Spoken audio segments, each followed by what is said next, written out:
Сәлем достар, видео сабақтың мақсаты комбинаторикада есептер шығару барысында формуланы ажырата білу немесе қолдана білу.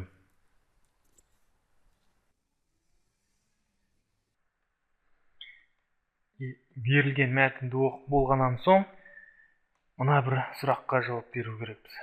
Бірінші сұрақ: элементтердің орналасу реттілігі маңызды ма?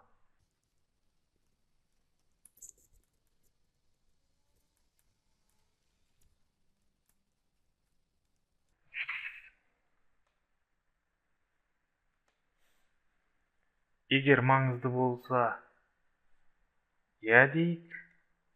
Егер маңыздылығы жоқ болса, жоқ дейік. Элементтердің орналасу реттілігі маңыздылығы жоқ болса, онда теру тәсілін қолданамыз.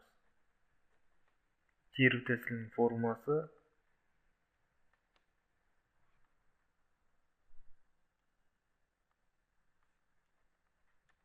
n факториал бөлінген k факториал n минус k факториал.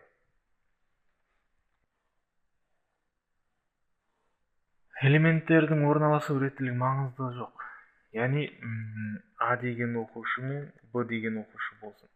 Бұл екі оқушы A, B болып тұрсын, немесе B, A болып тұрсын, бұның реттілігінің маңыздылығы жоқ.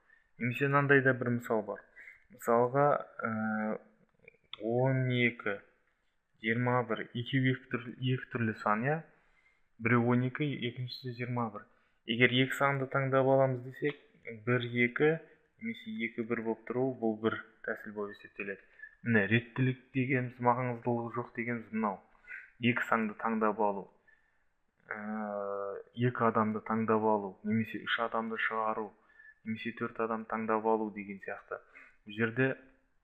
Бұл жерде А, Б, адам мен Б, А адам таңдап алған, ол бір әдіс болып есептеледі. Екеуінің орнына ауыстырған бір әдіс болып есептеледі. Бұл жерде реттілігі маңызды жоқ. Мына жерде реттілігі маңыздылығы көп. Мысалы 12 мен 21-дің жермен көктей айырмашылығы бар. Бұл жерде реттілігі маңыздылығы өте көп. Енді келесі: элементтердің орналасу реттілігі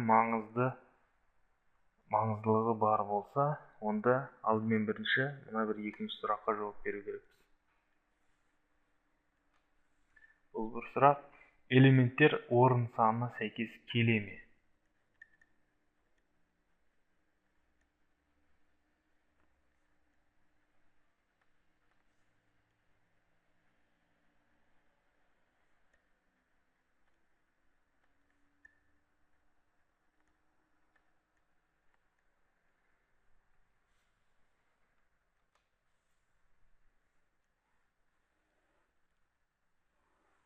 Егер орын санына сәйкес келетін болса, я дейік, орын санына сәйкес келмейтін болса, жоқ дейік.